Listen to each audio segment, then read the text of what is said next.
Non-stop for 90 minutes. Now it's time for your daily visit. Mickey Talks. Mickey Talks. He's with Matt Davis. Mickey Talks. So here's the latest. Mickey Talks. We're glad you made it. Mickey Talks. Mickey Talks. Craving fresh, mouth-watering seafood? Come to Natalie's Seafood Kitchen in Falston.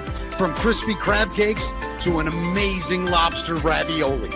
We're serving up all your favorites, hot, fresh, and made with love. Family-owned, locally loved, Natalie's is where flavor meets freshness. Located right in the heart of Falston, right off of Route 1. Taste the difference at Natalie's. Natalie's is where flavor meets freshness. Hey, everybody. It is show 102. 102. Wow, this is amazing for us. Thank you, everybody. It is Mickey Talks. We're very excited to be here. You know, Matt, today is well, first of all, let me ask you this. We were off yesterday. We both had a ton we were doing. Did you go to Hershey Park? Yeah, we went in the rain.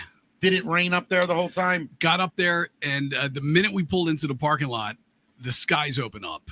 And then I walked down in the rain to the gate, realized once I got searched and through security that I had my pocket knife with me. So I had to walk back to the car. In the rain with the pocket knife and put that back in the car. And then did we talk about my hobby of lock picking?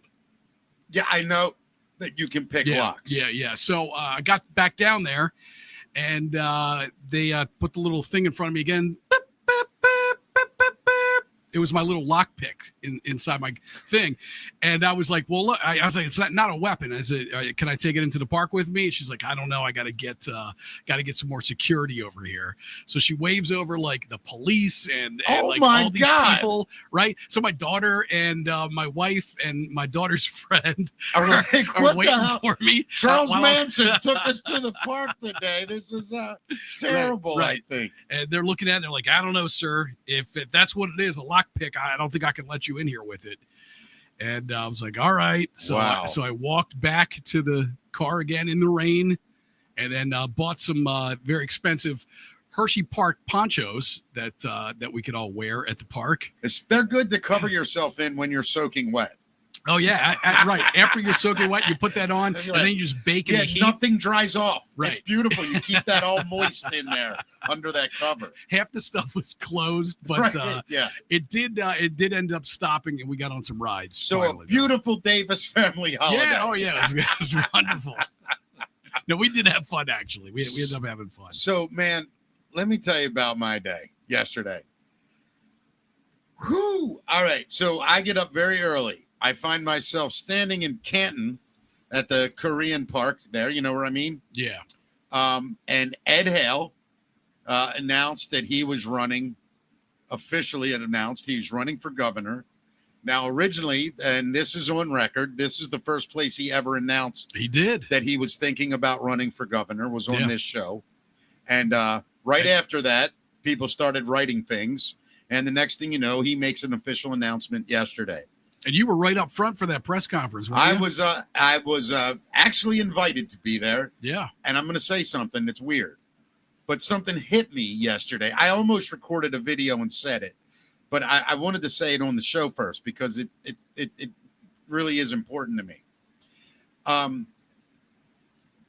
I've talked about all my troubles in the past. Everybody knows all this bullshit I've done to myself, been through the catastrophe that is my life. Yeah, you've always been very upfront and honest about your life. You don't hide stuff from people. I try not to. Some stuff you got to keep just because your own sanity, but yeah, I'm pretty open. However, I found myself leaving there yesterday, and I said to myself, you're a ninth grade dropout. You've never really had a real job your whole life. Oh, come on. No, hold on. True? I'm talking about the way most people think. Okay. I agree doing the radio is a real job, but 1% of 1% of 1% of 1% of 1% of people ever get to live the kind of life I've lived. Sure. It's insane. All of that happened. And at 56 years old, I found myself invited by the person who was announcing that they're running for governor of Maryland. Yeah. It was one of those moments in my life where I went, are you shitting me? How did I get off this exit? You guys go way back, though, don't you? So Ed, I met. This is a great, honestly, a really. I'm going to talk. Good. Thank you for letting me. Yeah. Because people are going to question why Ed Hale. Why are you so adamant about Ed? Yeah. I'm going to tell you exactly why right now. When I was doing Afternoon Drive on 98 Rock, Ed Hale had come and done my show a couple times in the afternoon. First time I met him, we had a hilarious conversation because I didn't treat him like a square. Soon as he sat down, the first thing I said to him, I said, okay, Ed, nice to meet you. You know, we know each other through other people, but it's great to meet you, man. My first question, he goes, all right, what do you got? I go, how much money you seriously got? Did you really ask him that? And he laughed out loud and he said, I'll put it this way, a lot. And I was like, hell yeah. And we just had, and then I was just able to talk. Anyway, he did my afternoon show. Mornings, I get mornings. I'm petrified because Kirk, Mark, and Lopez left Friday. I start Monday. Yeah, right. I've been in radio all of 2.5 years, by the way, officially hired. Yeah. Now I'm replacing Kirk, Mark, and the Lopez. number one morning show in town. On 98 Rock. Yeah. In 2.5. Okay. That day that I got the job, that Monday that I got the job, I'm driving home from my first day doing mornings, and I get a phone call on my cell, and I'm hello, and he says, Mickey. I said, yeah. He says, Ed Hale. Wow, how you doing, Mr. Hale? He said, call me Ed, right? Okay, Ed, how you doing? He said, listen, I just want you to know, I just talked to Ed Kiernan, and I had him. That was our general manager at the time. I had him move all of my advertising money throughout the whole BAL system directly to just your show. Wow, is that right? That was my first day. That's amazing. Right? I kind of fill up right now when I tell the story. Yeah. And there was for no other reason that man did that for me. Okay. Cut to 2016, 17. I'm in one of the worst places I've ever been in my life, scared to death, didn't know what I was going to do next, had no money, barely had a place to live. I called Ed and I said, Ed, look, I need some help. He said, come over here and talk to me. I went over. I had a 5-minute conversation with him, and he said, no problem. And then he also said, why don't you get back into radio? And I was like, where am I going to go, Ed? Where am I going to go? He said, why don't I call Nick Mangione, who owns the radio station CBM out in Pikesville. And I was like, wow. He goes, they got an FM thing, whatever, and they're kind of looking to do something with it. 2 days later, I'm sitting with Nick Mangione, and he hires me to do afternoons there because of what Ed did. I get that job. The radio station was not right for me. It was not, and it's not their fault, and it wasn't mine. The total opposite format of 98 Rock. Of anything I've ever done, and I didn't know how to be anything but me. Right. Didn't work out. Okay. 2 years, 2 or 3, I don't know the exact number after that, Ed called me up and had a question about some, I can't exactly remember what it was, social media or something about the blast. And I went over and I started talking to him, and he's like, what are you doing now? And he basically created a job for me with the blast. Was it a lot of money? No, not a lot of money, but it was something. Yeah. He literally did not need me. And created something for you. At all. Yeah. And instead of just giving me money, he gave me pride, and he gave me dignity, and something that would hold me, at least put food in my mouth. So I want to look right into the camera right now. If anybody in the world questions the integrity, honesty, or wherewithal of Ed Hale, you can kindly go fuck yourself. I lived it. He did it for no fucking reason. Our guest today, Matt, is a guy we've known for a long time. A long time. It is. By the way, and you've said that to me several times.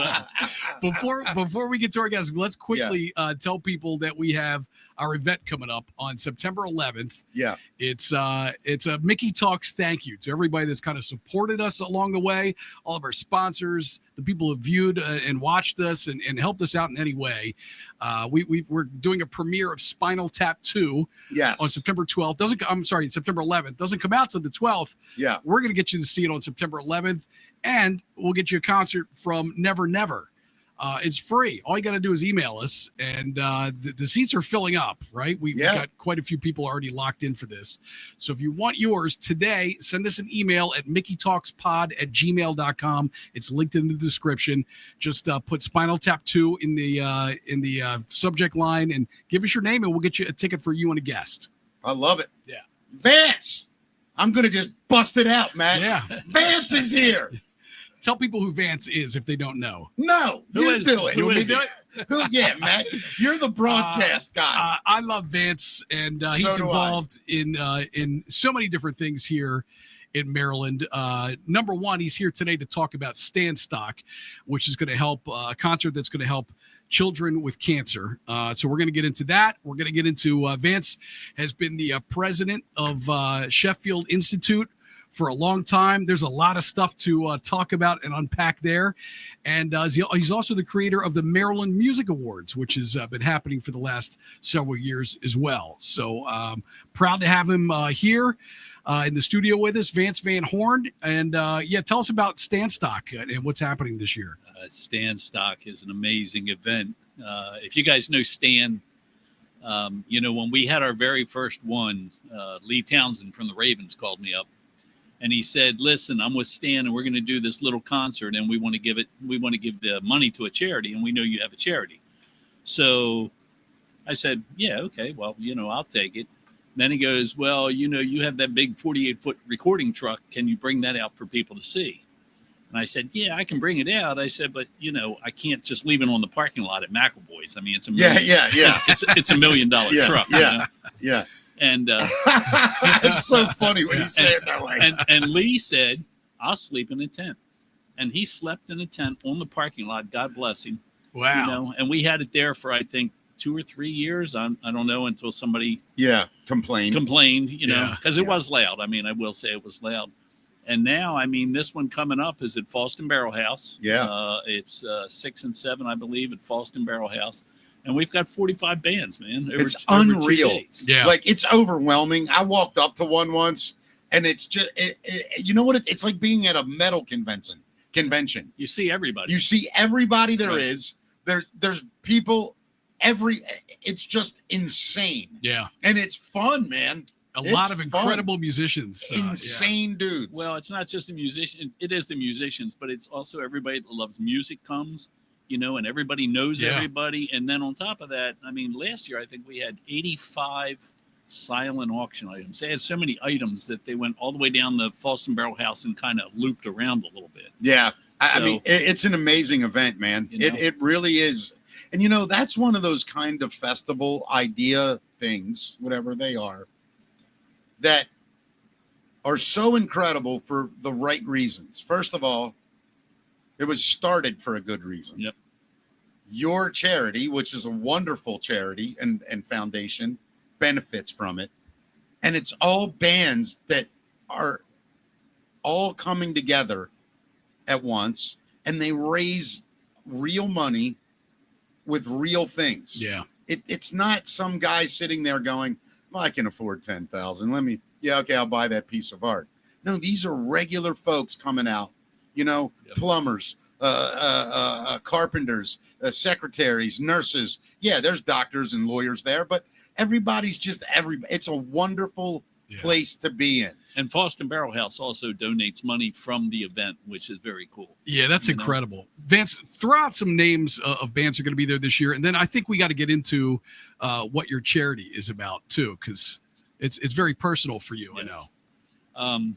Well, one of the bands is the band you just mentioned. Never Never is going to be there. Oh, that's awesome. Yeah. Atomic Light Orchestra. Yeah. And honestly, I can't think of the other ones. That's But you can go That's online. enough. You can go online, and they're all listed with the times that they're going to play and who they are and what stage they're on. So they have, they have an outside stage, they have an inside stage, and then they have an acoustic area. Yeah. And Matt, if you don't mind, could I please just remind you that Vance isn't concerned with all those little details. Vance runs the whole thing. He does. He I has know. people that Right. handle all that. Yeah. So to ask him a question like that, I just found to be a little rude. I've got you linked, Vance. Don't worry. It's stansock.org, and it's in our description if you want to check it out. But you know what? When you say that, Mick, I mean, what's wonderful about that is I try to stay out of it, because if I start bringing bands I want and stuff, people are like, well, why didn't you get me? Well, why didn't you get me? Vance, can I ask you an honest question? Because it might help me. Sure. You are maybe one of the best. I mean this. I want to word it right. Like you, producer, like executive, the guy that knows everything that has to be done.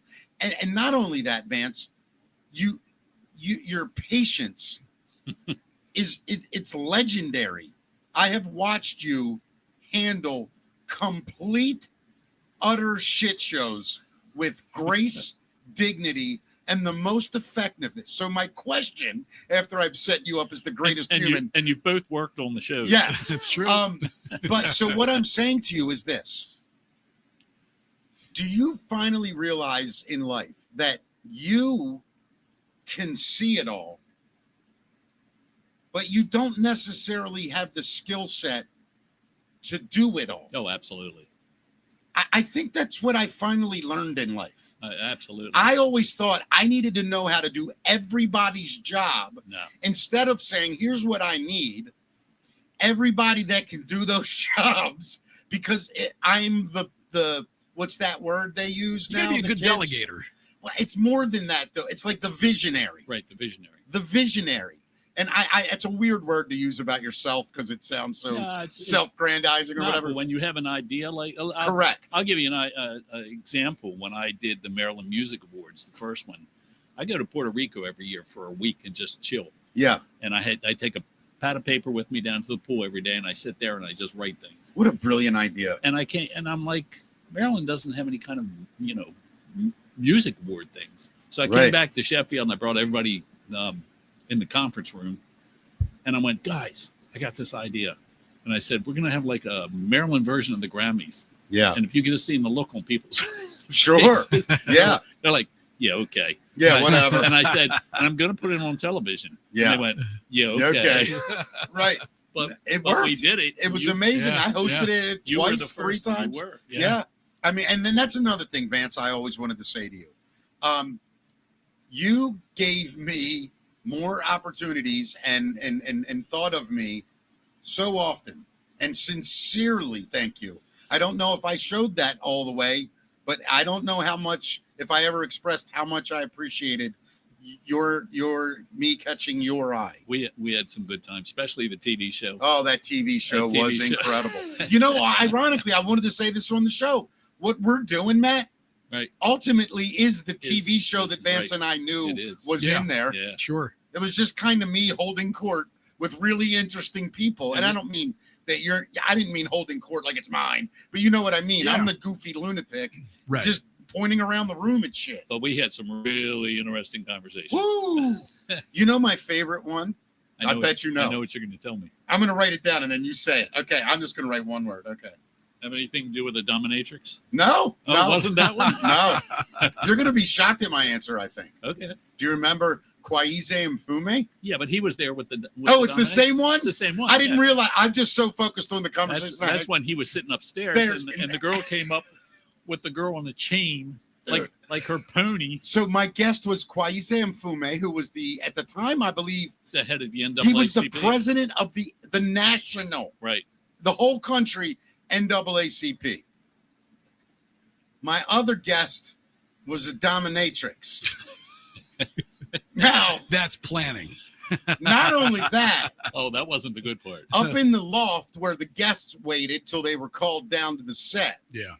Kwaisa Mfume is in there. And let me just say this about Mr. Mfume. He was a great guy. He was an amazing gentleman. Yeah, he was. And him and I had one of the realest conversations about the N-word ever, I think, recorded in front of people.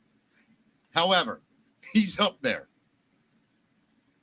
Gentleman, suit, tie, who he is, present. And the dominatrix walks in with a slave on a chain crawling. Yeah. I had no idea any of this had happened. Neither did I. And neither did Vance. It was, and the way he handled that was with such grace, and I apologized over myself because that was not So intentional. wait. Like, Yeah. back up just a little bit. Yeah. So the dominatrix comes out with a slave. Is that what you're telling me? She had this girl on a chain. On a chain, Like a pony. like a pony. I can't all right. explain it. Like Yeah. it was bizarre. It Like, was a white girl. The dominatrix was, yes. yes, I don't think the other girl was No, black. the other girl was black. Okay. That's right. That's right. That's the whole that was irony the of it. whole thing. Yeah. Yeah, Jesus. All right. That's what I thought you were telling me. But in all fairness, Okay. they were a real couple. Yeah. Yeah. It was real. It was all real. Okay. So that's kind of like, yeah, dude, that's the TV show we did. Yeah, I remember the TV show. Oh, Then yeah. I had- did the TV show. Right. Yeah, and you're then, right. Yeah. then I had, do you remember Ryan Lochte, the Olympic, Mm-hmm. basically the number 2 Michael Phelps guy? Yeah. His sister, Megan, who, by the way, is one of the funniest people I've ever met just to talk to. And she did the show. She was originally kind of like a co-host. Yeah, she was. She was supposed to be like this funny, quirky side, host. And anyway, I was the second show, maybe first. I don't know. We're talking and opening of the show, and I go, so Megan, you went and saw your brother in China perform, at the Olympics. What was China like? I shouldn't say what she said, right? I mean, right now I shouldn't say Oh it. boy, I don't know. Yeah. She used the CH word for Chinese people Oh, that ends in Y. Think about that. It's the regular word, but she put a Y on Yeah. the end of it to describe China. right. That word E. And I just was like, it was so ridiculous.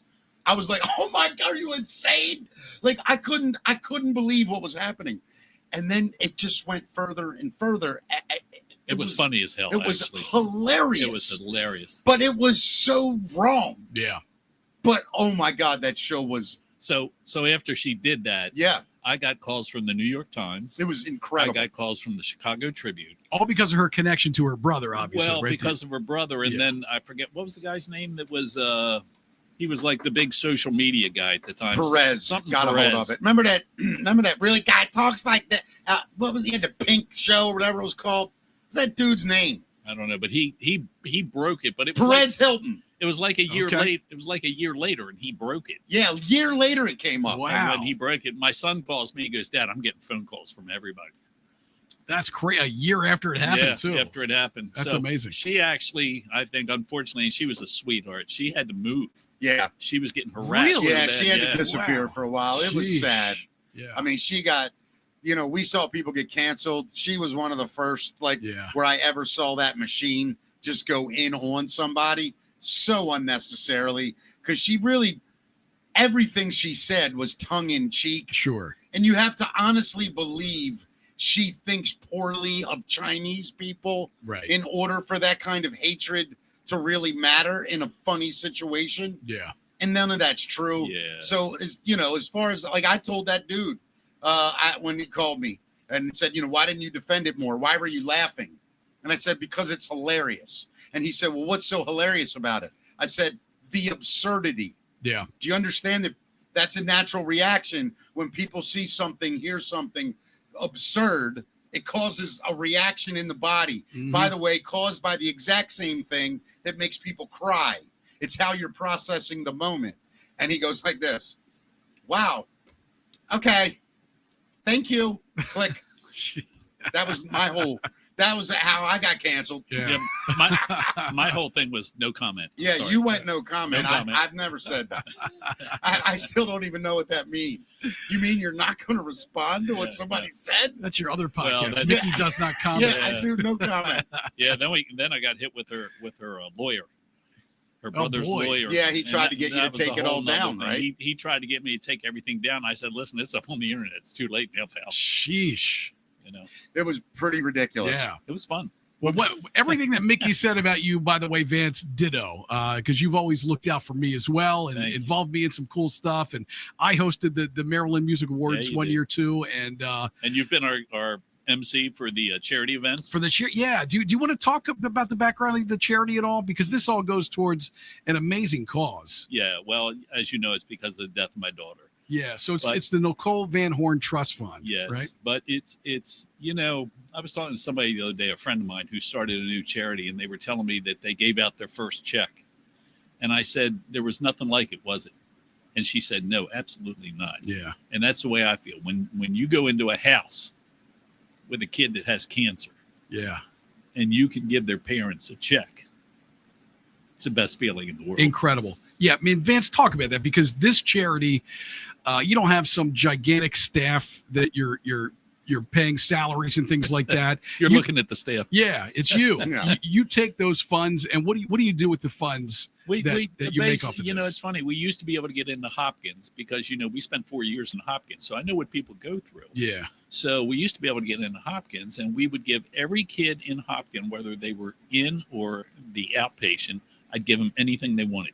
right. So you would get a list from them, right? Yep, I get a list from them. But then HEPA occurred, Mm. and they wouldn't tell you the age. They wouldn't Huh. tell you their name. They wouldn't Isn't tell you that anything. sad? They'd say, well, just get everybody iPads. And I'm like, no, I was buying these kids what they wanted, Yeah. Right. you Yeah. know? So They now, wouldn't even hook you up with parents. so now what I do is I look for somebody in the hospital. Yeah. I get them what they want, and then I tell them to go to the room next to them.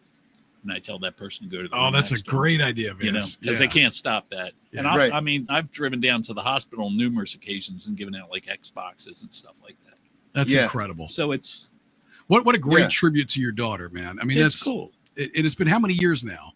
28. 28 years. Yeah. And Vance, look, I'm not going to ask you to dwell on it for a second. I'm not. Can't imagine it. Anyway, buddy, I do want to tell you though. I've been to many of those events. One of my favorite events, by the way, was the one we did at Martin's East Wind. Was that where you gave out the tickets to the Ravens thing? I think Do so. you remember that? Help me. That was hysterical. What did I do? So Spencer Falau, who's a friend of mine, he was a Right. lineman for the Ravens. Right. He had 2 tickets to a very, very private event with the Colts that won the championship. Oh, right. And the Ravens that won the championship. Right. It was at Ruth Chris. Yes. And he said, I'll give you 2 tickets to auction off. You got everybody in the middle of the room, Yeah. and we started the auction, and it went up and up and up. And I think we got to like $2,800 or $3,800.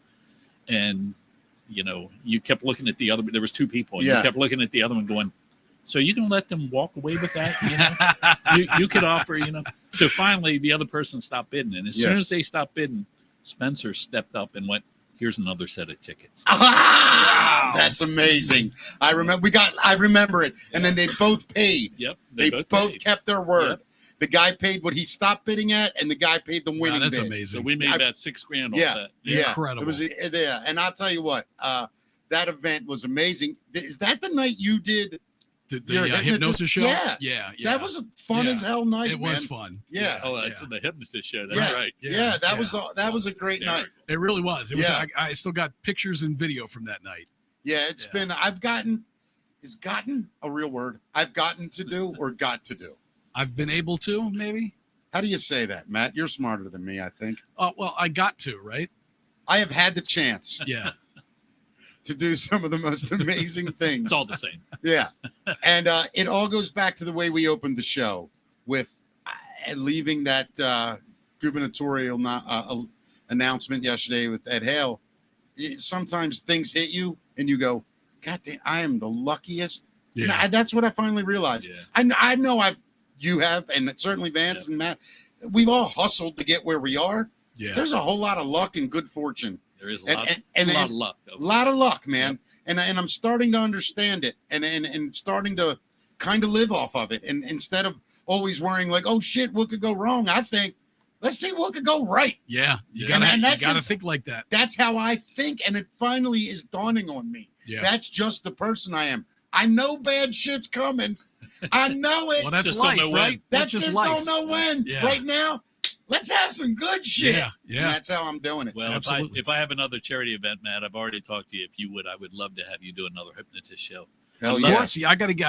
Nick and I have been talking about me getting that together. So it's been since the pandemic. The one you did that I really loved, and I can't remember what the venue was where you had 6 guys and 6 girls, and you made the guys the girls and the girls the guys, Yeah. and then you made them pregnant. Yeah, was yes, just- I was pregnant crying. men, I was yes. crying. Oh, Vance, let me say one other thing. Women Because love that when the men get a taste of having Yeah. giving birth. I want to say something. I met you now probably, how old am I? So 35, 40 years ago, probably Long met. time. And I don't even know if your son was born when we met, but I basically watched him grow up. Oh yeah. And I always thought you were a really cool guy. I still do. Thank You're you. one of the coolest dudes I've ever met. But one of the best compliments I'd like to give you right now is you have one of the coolest sons. And let me tell you something. It takes a great dad most of the time He's a to- good kid. to raise a really cool son. Well, Yeah, you know, Mike is the man. And I just want to compliment you. I've watched you over the years. You're an incredible dad. from working the show, he was the one that hired all the talent, He did everything, man. and he got us some strange. unbelievable. But what a great guy, Vance. For and, sure. And you and Nancy have done an amazing job Thank raising you. that just, guy. just one last. He's a show. grown ass man now. Yeah, but he's 42 or 43. yeah, yeah. One last thing, I don't know if you remember, he also hired a hooker from DC. So it was one of my favorite interviews. It was a call girl. It was a call girl. And I remember I said Yeah, you've been talking about wanting to do it was that for one our of the show. greatest interviews I've ever had. Yeah. I had to send a limo to pick her up. Oh hell yeah. Yeah. Right. And I had to pay her fee, which was like $300 or something For 1 hour. for 1 hour. 1 hour, $300, and I could talk about anything I wanted. And she Wow. gave us some stories. She did not give me any names. No, she didn't do that. She would describe men as white, wealthy in this industry. Yeah. Like it was great. Now, did you have to deal with a pimp to in all of this? No. No. No, Interesting. And this was pre-internet. Yeah, Huh. he asked her about all that. She said she didn't have one, but she did have a guy that she worked with. Yeah. But she explained them. I remember this Yeah. vividly. She basically said, I'd be a fool not to say I'm at risk in what I do. Yeah. So all my appointments, he walks me to the door and he will wait in the car until we are done. If it's long weekend stuff, he will always be, I check in with him so that he knows I'm okay. And she said sometimes he joins in. He sometimes joins in Wow. with other men, Okay. but it's not her boyfriend. Yeah. It is a strict business arrangement. But you didn't see this guy that day, I guess. No, I did not. No, she didn't bring him, luckily. But she explained it in detail, man. No, yeah. It was, you know what? And I remember leaving that interview and thinking, who am I to tell a woman what she can do with that thing? Who am I? Well, Who I mean, am you know, I? the problem is a lot of those people are trafficked. So that This lady was not. Well, right, right. Yes. I'm saying there's probably a small portion of the percentage of people that are doing that Go ahead. who are doing it on their own. You think so? I think it's I don't probably. know. I think it's probably almost 50%. You This think lady, so? Yeah. this lady was not cute either. Let me point No, out. no. She was pretty. She was. I don't know how he found her, but Yeah. I don't either. I don't know, but it was a great interview. Look, man. I think adults should be able to do what adults want to do. I'm a But libertarian. that I being guess. said, you need to regulate the human trafficking part of that industry. Yeah, but I mean, yes, but you also need to regulate, alcohol poisoning and all kinds of other things. It doesn't take away from people that can do it responsibly. Yeah. So Okay. that's who I talk to. Yeah. Someone that does it responsibly. And I'm telling you, if you are safe and you know you're in a good situation, it's hard for me to have a problem with it. Would I want my daughter to do it? No. Would I want my wife or whatever, or someone I love to do it? I'm going to be honest. Of course not. I would not. Right. But could I be friends with someone who does? Yes, I could. Could I respect someone who does? Yes, I could. Do I have boundaries? with someone who does that? Yes, I do. Would I you would do accept it yourself? Now it's called fans only. Yeah, well, OnlyFans. Yeah. OnlyFans, right. Would I do it myself? Like, would I be a male escort? Yeah. I'm gonna be honest. I've never really thought about it because I'm not. And how much would you charge? At first, I'd be the only free. I would be free all the time. Yeah. Free male escort. No, I don't know what I would charge, but I don't think I could do it, Matt. Yeah. I'll tell you why. No, I won't. Well, I'll just say this.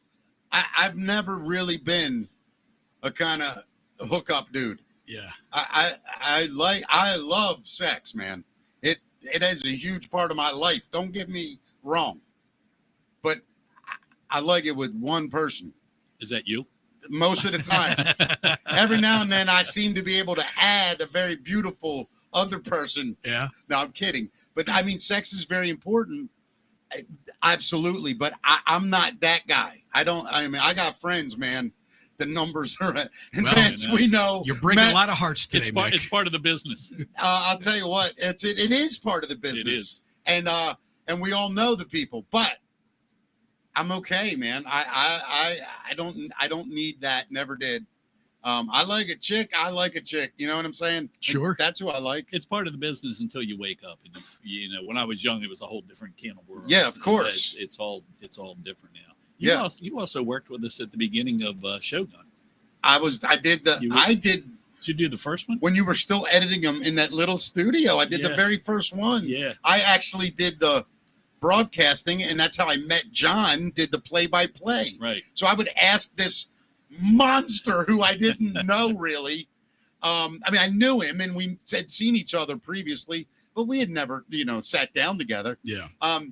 And I would ask, and I didn't know much. Like, and he would be commenting, and I'm watching the show, and I'm learning MMA as I'm doing the broadcast by what John's describing. I'm seeing, and I have to make it sound articulate that it's happening, so John can comment on it. It was wild, man. Yeah. That whole era was wild. I met John at a UFC event. A friend of ours, Chris Thomas, asked me to go to a UFC event. And John had just gotten or was about to get MMA legalized in the state of Maryland. I remember that. And we were at Hooters, and we're all talking. There was a bunch of fighters there and stuff. And John comes up and he goes, you do video? I went, yeah. He goes, well, when I get this legalized, can you just bring one camera and shoot?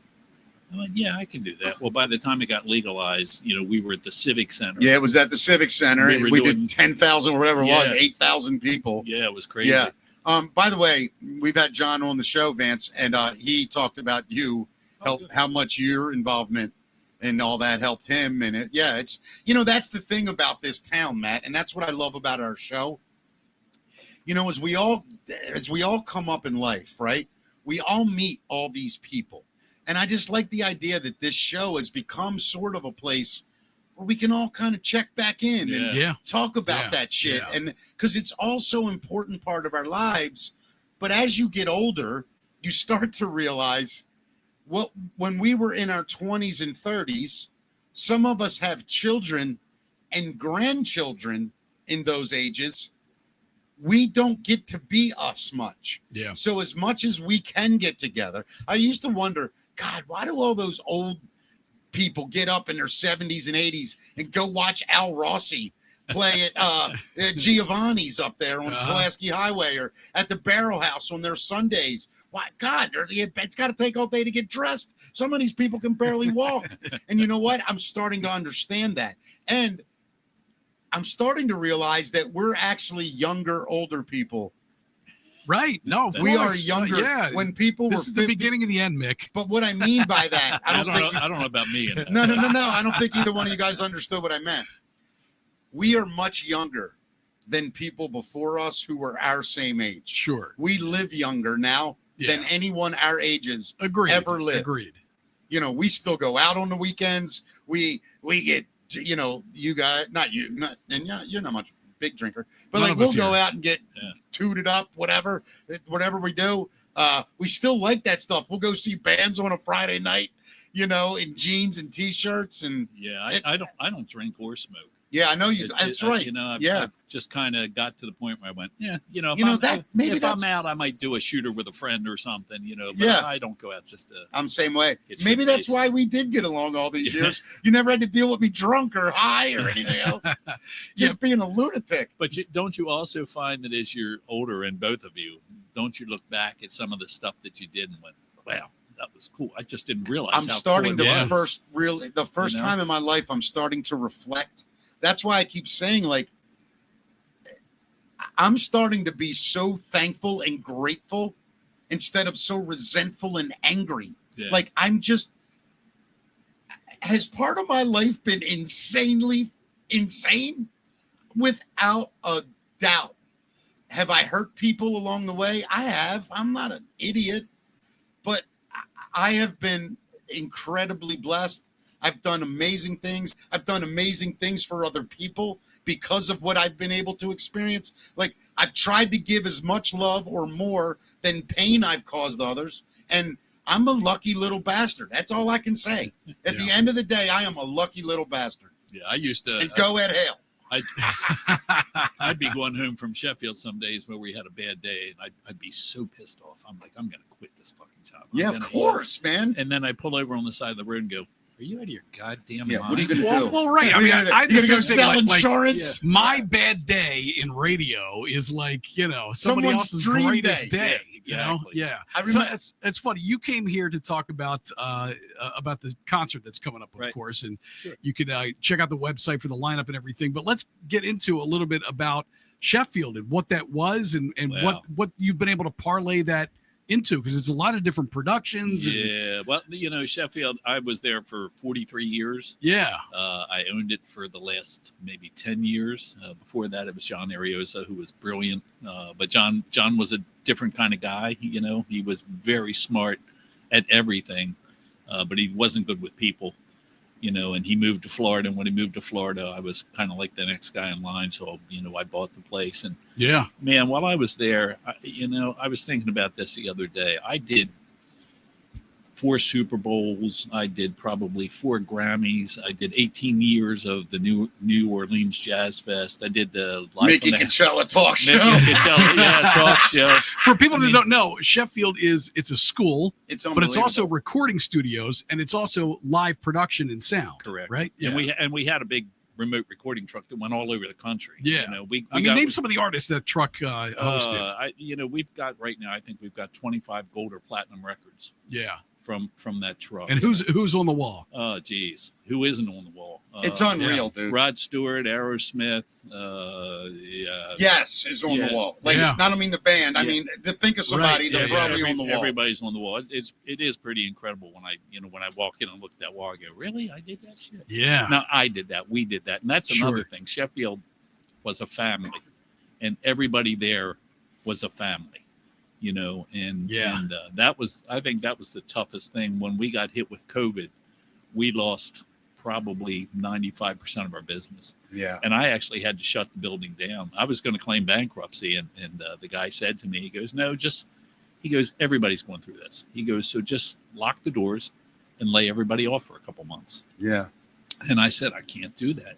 These guys are like my family. And as a matter Yeah. of fact, 2 of them were my family, you know? And so that's what I did. And we stayed shut for, I don't know, maybe 3 months, 4 months. Yeah. Mm. And then I opened it back up, and the guys that worked for me, 2 of them came back, and one of the ladies that worked for me, even when we were shut down and I wasn't paying her, she came into work every day.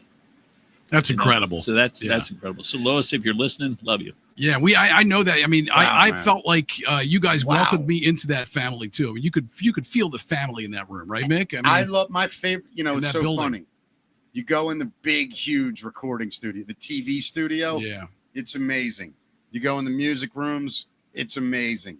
My favorite room in there was upstairs where everybody sat, that big Yeah. office area. Yeah.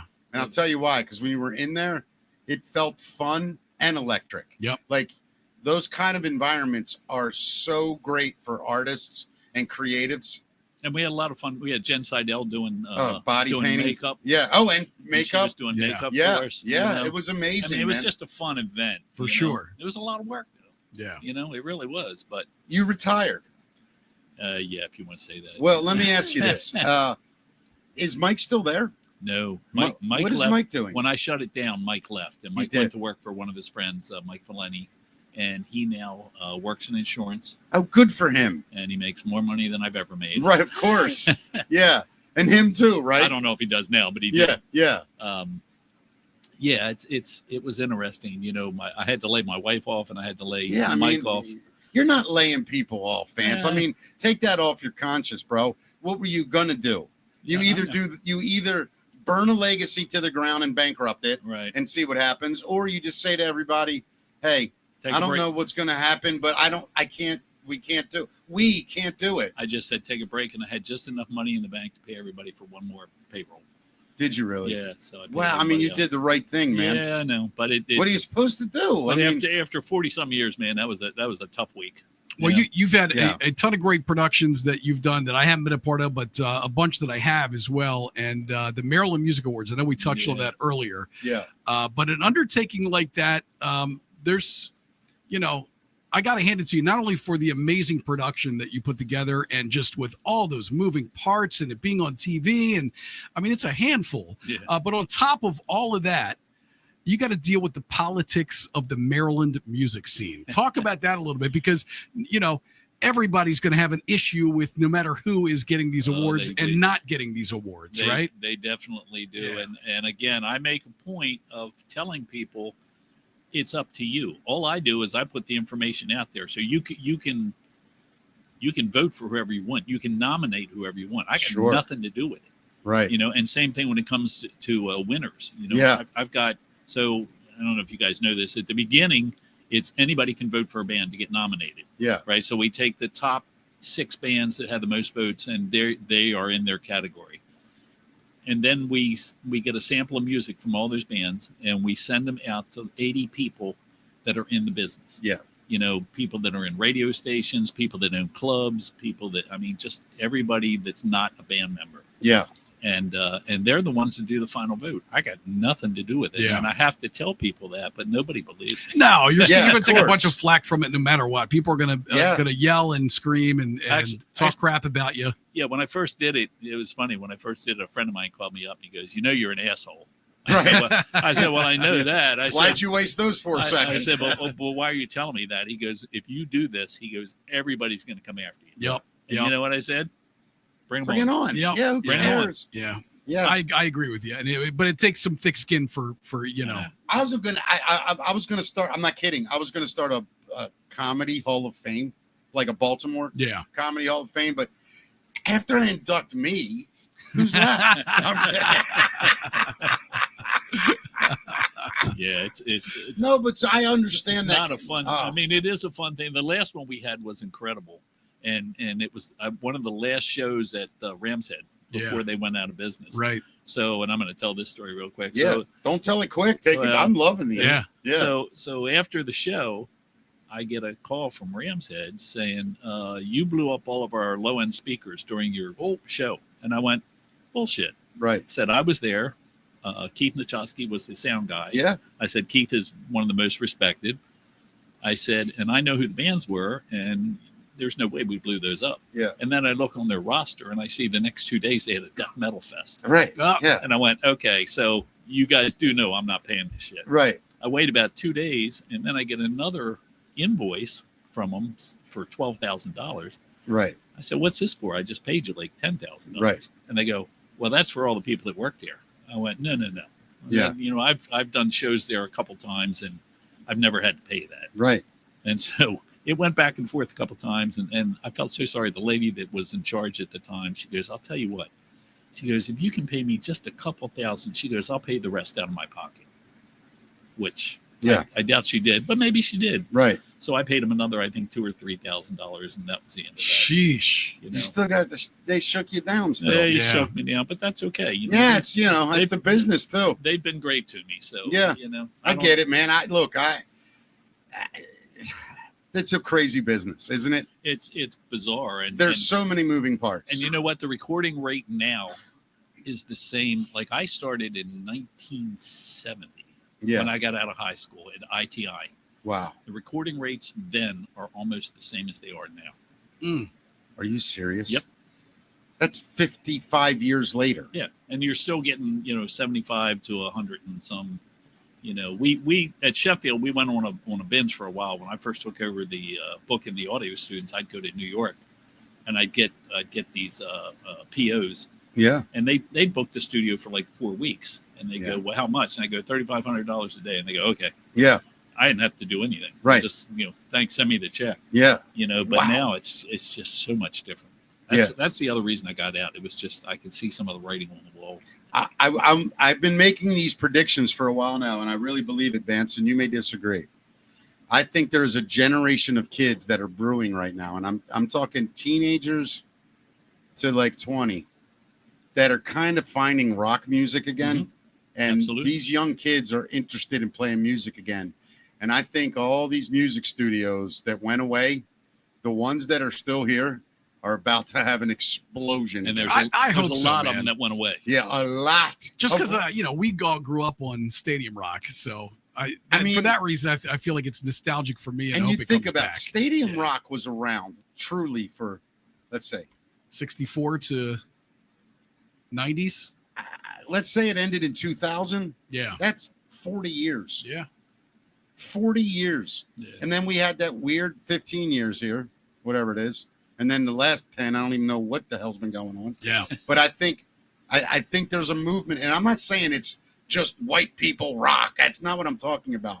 But sort of a return to what like the roots of things are. Yeah. Because now it's all the way up to the top. And there's nobody knows where it all came from. Well, Right. what And else? that's when things start to evolve again, I think. You know what else doing the Maryland Music Awards? I discovered how many truly incredible bands are out there Holy that shit. nobody knows about. It's unreal. And they wouldn't go to see them because it's original music. Right. People go in the bar to see cover music. And don't get me wrong, I mean, cover music is great. Yeah.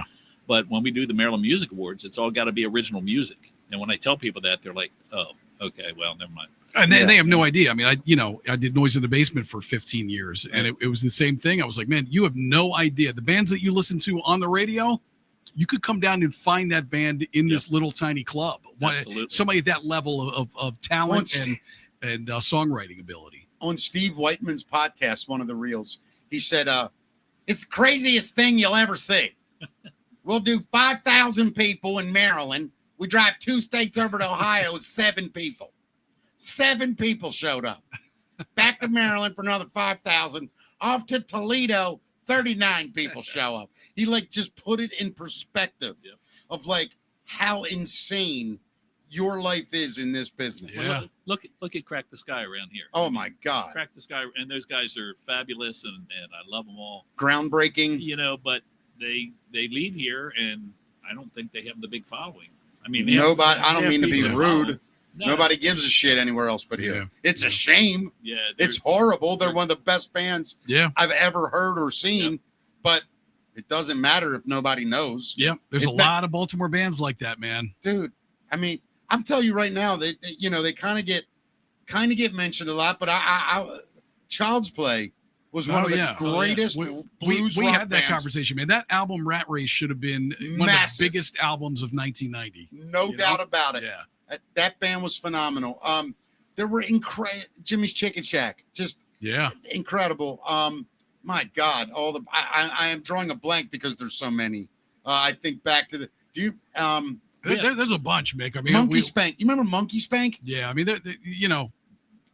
there's a list. The Kelly Bell Band. Well, right. What the hell? I think he's got 15 original albums. Every one of them is bad ass. Yeah. Are you kidding me? I love Kelly. Yeah. It's amazing, man. Kelly's my host now for the Maryland Music Awards. For the As nice. he should be. we did a 3-year agreement, so he's we had a guy win the best country not last year but the year before, named Jackson Dean. Yeah. And man, he just took off. I mean, he's playing all the big shows in Nashville. He's doing all kinds of stuff. And then last year we had Jimmy Charles won the best. Yeah. And Jimmy's all over the place now. So Yeah. hopefully we help people. And Matt, I know you helped like Ballyhoo back in the day. You were one of the few people that were playing that. And that's another band. I mean, those guys are doing well. Those guys are doing 2,000 heads. Oh my God, I forgot cities about now, Ballyhoo. Yeah. There's another incredible band. Yeah. Who's that young kid band now that just did 10,000 kids in the park? Turnstile. No, Turnstile. Turnstile. Yeah. You ever even heard of them? I never heard of them. Yeah, First time I heard of them, 10,000 people in Carroll Park. Yeah, it happened quick for them. I'm really like, did. that's a pretty good band. Yeah. First public gig or whatever, 10 grand. Yeah, I couldn't believe that. I saw that. It's this town's amazing. And look, there's a million incredible towns. I'm going to be honest about some. I've been to a lot of them.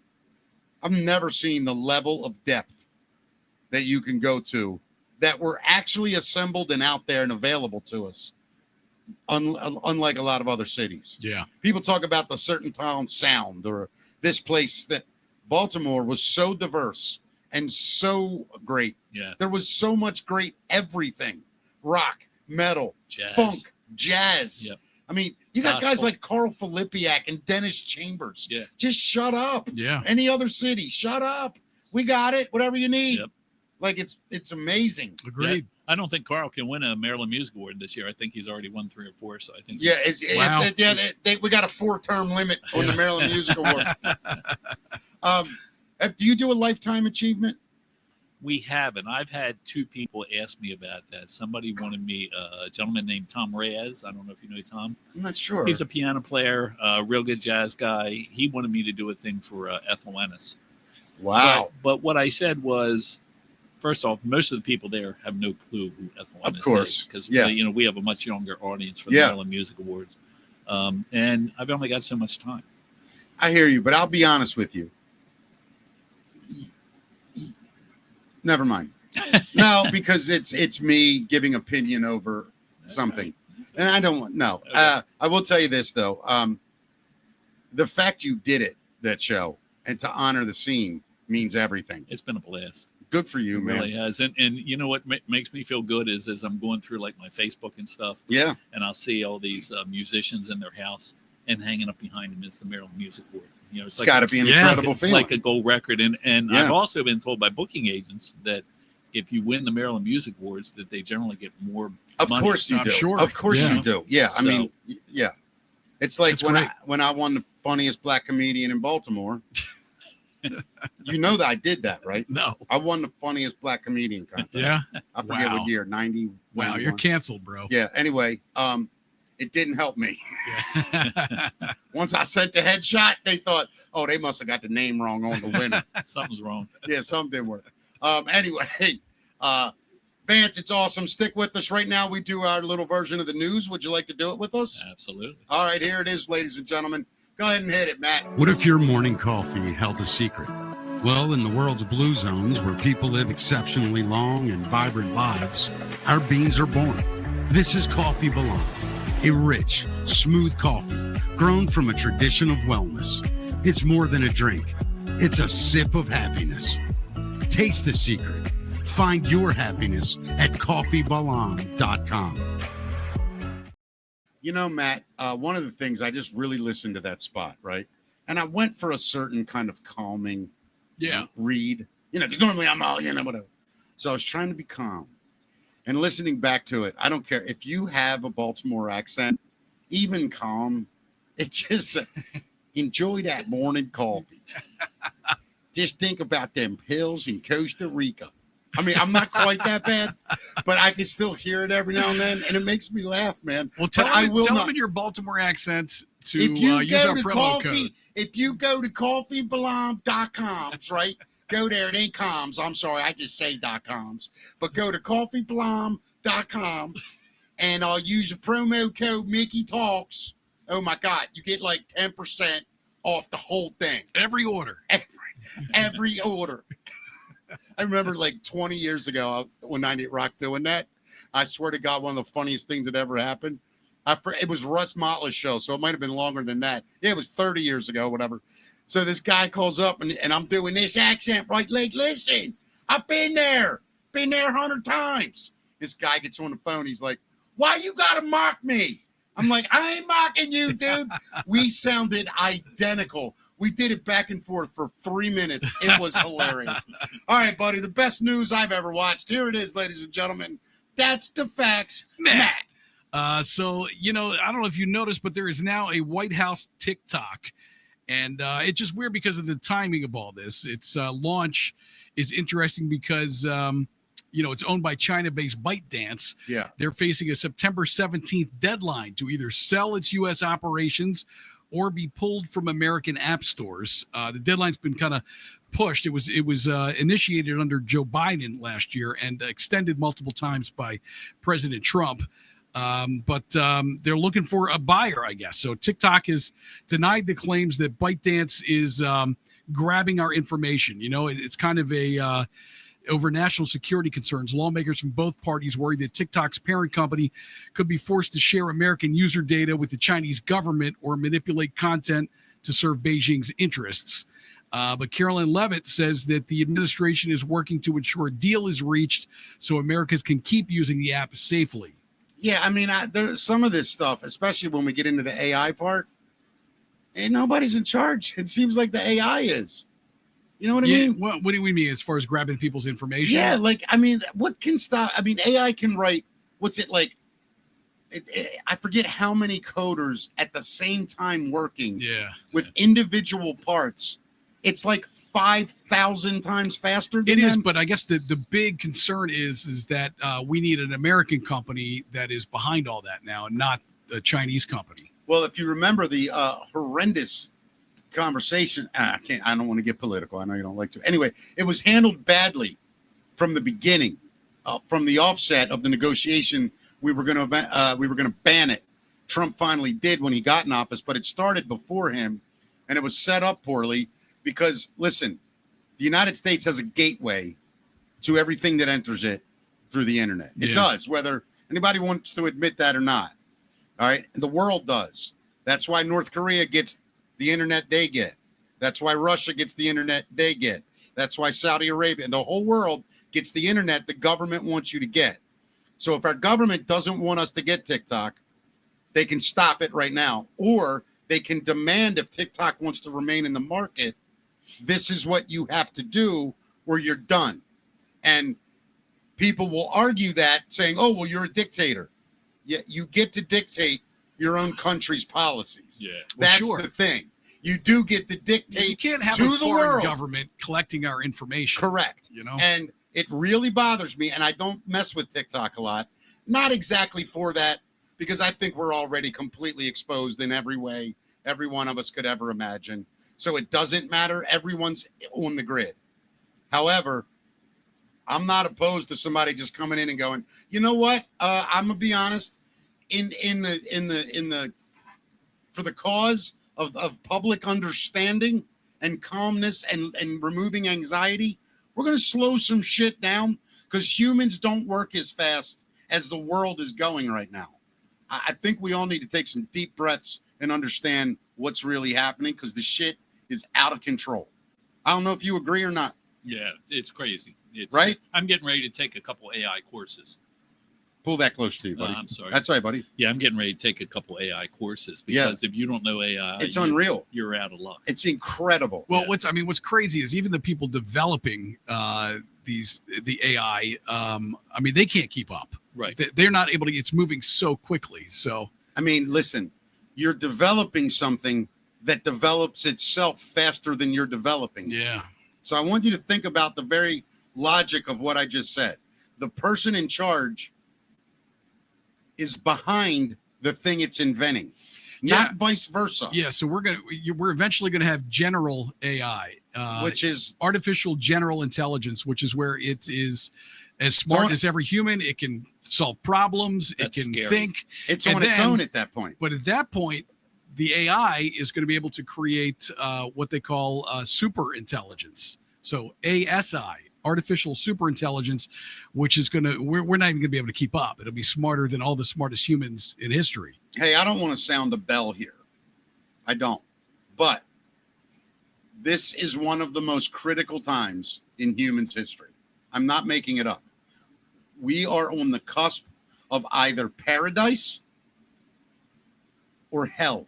on And Earth. nobody knows. Nobody knows. And I'm not opposed to slowing it down to not rush into hell. I think it's too late, man. The Terminator knows. Yeah, well, I'm not. The Skynet problem knows. is we're looking at Terminator. Yeah. This is the opening credits, guys. Yeah. Yeah. I'm going to try to do some day trading. So I'm going to take the course of AI that helps you select what stocks. And I'm curious. You don't even need to take the course anymore. You know that, right? Happens. No, I haven't really Dude, done that. I just bought a new laptop. If you integrate AI into your portfolio and let it day trade for you, it just does it. It just does it, and Yeah. it makes sense. And, AI cannot predict a building catching on fire and the company's stock going down, but it can see trends that humans I would thought you never. just follow Nancy Pelosi's moves. Dude, I think people say to me, what's going to be her legacy? Right now, she should start an investment course because that lady's the smartest investor I have ever seen based on her salary. Did either one of you guys get into crypto at all? I own a tiny bit thanks to someone else. Yes. Yeah, I got into it a little bit, but I watched it and it went up and then it went down and Yeah. then it went up and then it went down and it just kept doing it. So finally, I basically got almost totally out. But as soon as I got out, it went way up. My only thing that I did with crypto ever, and I actually didn't do, but I tell this story because I think it was back in 2010, maybe 2011, something like that. I was buying, because I'm a hypnotist for people that don't know. I was buying a rare hypnosis book. Yeah. That was online. It was from somebody in Europe, and the guy wanted me to pay him in Bitcoin. Yeah. And I had no idea even what Bitcoin was at the time. Right. And it turns out at the time it was the book was like $50 or something like that. And it was $1 per Bitcoin at that time. So he wanted me to buy 50 Bitcoin. And I couldn't figure it out. I was confused by the thing. I was like, let me just pay you some other way. But I think back to that now. I'm like, God, if I had paid him that and then grabbed 50 Bitcoin for myself for $50 and hung on to it, what life would be like right now. There's a Bitcoin right now that's been in the news that's pretty cheap, that I have a very tiny amount of money tied up in. But if it explodes, I'm all right. You know what I mean? Yeah. Like when I say tiny bit of money, I mean like a week's worth of lunches or maybe 2. Like I don't have much tied up, but it's so cheap. Well, I imagine hanging on, like much like stock, I guess hanging on to it is kind of the key, right? Yeah, I don't need it right now. Right. Yeah, but some of that stuff, like you say, it's so cheap. Some of that stuff's like less than 2 cents. Yeah. Oh, 100%. And you get on and you just watch it. You know, look at the what was it, Dogecoin? Yeah.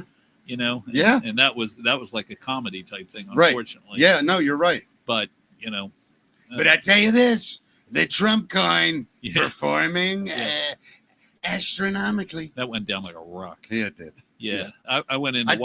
I did buy the watch, the sneakers. No, I'm kidding. I didn't buy anything. I went into Wawa yesterday to hit an ATM machine, and there was actually a crypto ATM machine saw next it. to it. It's crazy. Yeah, I've I've seen that them. in there too. Yeah, it's pretty wild. So Delta United hit with a class action lawsuit over window seats. Have you heard about this? No. There's been a class action lawsuit that's been filed against Delta and United Airlines by passengers who claim the carrier sold them premium window seats without actual windows. So what happens is, these people get in there, they think they bought a window seat, and they're next to an air conditioning duct or an electrical system, with the airlines failing to disclose this information, leading passengers to pay extra for seats beside a blank wall. That's the perfect seat for me. Me too. I love the window. I was going to ask you. So window seats your thing? If it didn't have the window, Oh, you like that? I still lean like this. Yeah, right. And then when I'm drifting off, right, and my eyes open, yeah, and I look out that window and I realize I'm 100 million feet in the air and I have a panic attack, yeah. I would love to not have that. I like to just imagine I'm sitting on a Greyhound bus. Well, you can pull the shade down, Mick. No, Right? I do that, but the window in front of you is open. You can see it. Yeah. Because you got your head cocked over. Right. Yeah, I don't need the window. I don't need the aisle. The aisle is my favorite. Yeah, the aisle's mine. Yeah. That's my go-to. Yeah. Is that right? You like the aisle seat? Yeah, I like the aisle because I can get up and go to the bathroom whenever you want. Oh, that's true. Right. Plus, I can stretch my legs out until Bingo. they yell at me. Bingo. Right. See, if I'm by myself, I want the window seat because, like you said, you can lean your head up against it, take a nap. If I'm with my family, I don't care. Like if it's me, my wife, and my daughter, Yeah. I'll sit wherever. It doesn't bother Let me at all. guess. The middle. I'll end up in the middle. Of course you do. The middle seat sucks. That's where that's the dad seat. Daughter will go window. That's the dad seat. Is the middle. Yep. It sucks if you're with strangers, though. If you're the middle seat. Yeah, no, I know. Some people are like, oh, you get 2 armrests. You really don't. You get an awkward situation with the people next to you. Yeah, right? where you got to bump them off. Yeah, right. Yeah. So did you hear that Frank Caprio passed away? Do you know who Frank Caprio is? Yes, hold on. The judge. Yeah. Yes, I love that old He was dude. a great guy. He had a World Me War too. II veteran on one time, and the guy was 93 years old, and he got a stopping sign violation. He didn't complete stop. Yeah.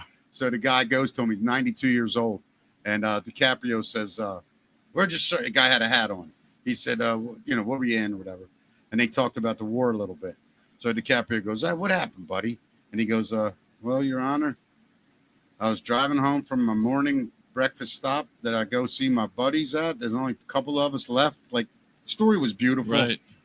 I'm driving home and pulled up to the stop sign. There's no one ever drives in my neighborhood, Your Honor. I slowed way down and thought I stopped, went through, and the cop's there, and DiCaprio says to the cop, 'How did this man react to you pull him over?' And the cop goes, 'I think he was a perfect gentleman, and he had nothing but respect for me, Your Honor.' And DiCaprio goes, 'All right, well, I'll tell you what. What's he in, Massachusetts?' I think He's in Rhode Island. Rhode Island. I knew it was up there. He goes, 'I think for your service to the country in World War II, the state of Rhode Island can let this one slide.' Everybody go with that? Thank you, buddy. Have a great day." Yeah, he Yeah. did. He did that so many a lot of that times. stuff. Yeah. I love when his shorts will pop up in my they're feed the on different best. things, and I always watch them. Of course. Frank Caprio, the retired Providence municipal judge, affectionately known as the nicest judge of the world. He died on Wednesday at the age of 88 after a long battle with pancreatic cancer. His family announced it on social media. They said he passed peacefully following a recent health setback, shared via an emotional video from his hospital bed. So you can see his goodbye. I didn't catch that, Did actually. you see that? No. Oh, that'll make you cry. Yeah, I bet. I bet. What was If you it? get a chance. It's him talking at the very end before he dies. Is it really? Oh, yeah. Oh, shit. Yeah. I ain't watching that today. Yeah. Now, see, I didn't realize, I saw the social media videos, but I didn't realize he had a televised courtroom on Caught in Providence. Yeah. It was the name of the show. It brought viral fame for its compassion and humor, presided with empathy for nearly 4 decades before retiring in 2023. And all kinds of tributes have been pouring in, with the governor of the state ordering flags flown at half-staff in honor of the judge. I love it. Yeah, he was a great guy. We need more of that. Hey, Matt, did I tell you my idea that I have for a side show? What's that? I give women relationship advice from a man. No, hear me out. Okay. From a man's point of view. Right. Like, I bet if you ask 10 women, what do you want in a man? So what, you're going to call it mansplaining? No, I'm gonna call it woman-splaining, Right. because women have decided what we want without actually hearing it, the things men really want. So I just want to try to help women understand what men are telling them, because it's usually exactly what men are telling them. Do you know what I mean? And I don't mean this as an insult. I just think I've learned something very recently. Is it that men are from Mars? It's that kind of philosophy, but I think women think emotionally and in all their decisions. It's emotional based. Yeah. And I think men are logical and practical, where a lot of times it's hard to swallow, but it's right. Where I think women focus on how they feel about the fact that it might not feel good, but it is right. Does that make sense? Mick, you might need a bodyguard walking to your car. Am I way off? You think I'm way off? I don't think you're way off. I think both men and women need an interpreter for the opposite sex. At times, a reminder of that kind of thing. And I would like to invite a woman to be a host on a show where she gives men advice. Yeah. What women actually really want from a man. Or maybe I just find a woman that I can argue with. Not argue, that's not the right word. Debate with, that I don't have to worry about an emotional connection to. Yeah, or inform. More like inform, right? Yeah. Yeah. It might be, I just really think it'd be interesting. Yeah, for I don't sure. know. Just a thought I had. It's how my ADD works, man. Welcome to the show, buddy.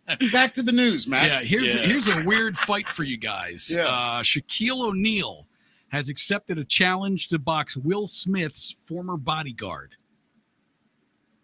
I got to process that. Yeah. Shaquille O'Neal. Yeah. So here, I'll break it down for you. Go ahead, brother. Shaquille O'Neal is ready to settle a beef inside the boxing ring. The NBA Hall of Famer has accepted an invitation to spar with Charlie Mack, a hip-hop music veteran who was once Will Smith's bodyguard. Oh, that's great. The time and place of the boxing match has not yet been determined, but the beef is weird. I don't think I quite get it, but I think Shaquille O'Neal has accused Will Smith's former bodyguard of karate chopping him. And that's what the beef is about. The rapper, Charlie Mack, he says, we were in Dallas doing an autograph signing, and O'Neal came and tried to jump in front of the line. And Mack, who was reported to be in his 50s, told an interviewer that I chopped him in his neck so he could get back.